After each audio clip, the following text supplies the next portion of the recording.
There seem to be some scientific impediments to the theory of Darwinian evolution. If a scientific theory doesn't have a leg to stand on scientifically, shouldn't it be relegated back to a hypothesis? According to the Oxford Dictionary, a hypothesis is a supposition or proposed explanation based on limited evidence as a starting point for further investigation. A theory is supported by evidence, a principle formed to explain things that data have already substantiated.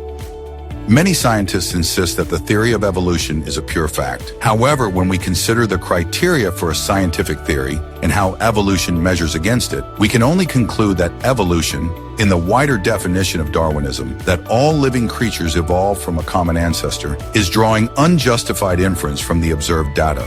In other words, sound and authentic evidence seems to be interpreted with assumptions, possibly due to bias. For a hypothesis to be accepted as a scientific theory, the scientific method needs to be applied and requires several criteria to be satisfied. We've chosen 6 of these and we'll see how the theory of evolution measures up. First, we have observability, which is the ability for something to be observed in action. Over the last 150 years, since the emergence of the theory of evolution, never, anywhere on Earth, at any time, has evolution been observed in any way. All observations that the theory relies on are induced mutations that never led to observable speciation events beyond single-cell organisms. Secondly, we have experimentation and testing done to observe the hypothesis in action. The present-day scientific community claims to have proven evolution through experimentation. However, these experiments fall into one of 3 categories: selective breeding, lab-controlled experiments of mutations, and computer simulations. None of these demonstrated even the creation of a new organ. We could stop here. How does one apply the scientific method to a hypothesis if you can't observe it and you can't do experiments to test it? What would happen in your science classroom if you reached this point for your own hypothesis? But we'll continue in order to prove our point. Thirdly, the prediction criterion, where the hypothesis can make predictions of future events. Darwin maintained that with time, evolution tended to produce organisms that were more and more complex. However, this has not been observed.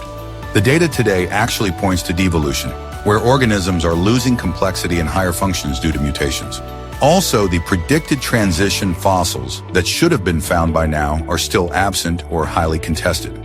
And then the existence of unchanged species or living fossils for millions of years per evolutionary dating undermines the theory's predictive power. Fourthly, the retrodiction criterion, where the hypothesis has the ability to explain past events. There are several observable phenomena today that evolution fails to explain, such as how acquired mutations pass on to the descendants, the development of consciousness, morality, or arts, the devolution of many organisms, and archaeological and historical evidence that dinosaurs coexisted with humans. Even more so now that soft tissue has been discovered in the bones of dinosaurs that could point to a more recent death than previously claimed. The millions of years required for macroevolution to evolve from one kind of animal to another just don't fit with the evidence.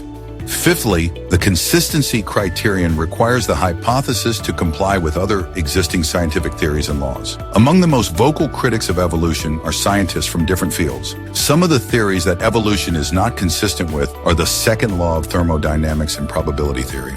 Lastly, for the falsifiability and correctability criterion to be satisfied, there must be actual or theoretical situations in which the theory would be invalid, where the hypothesis should change in light of new data.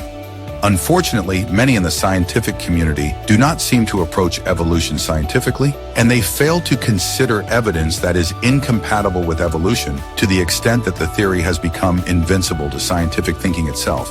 There are pieces of evidence incompatible with the theory of evolution, so why is nothing being done to correct it? In conclusion, when we assess whether evolution satisfies these conditions, it comes up short on each count.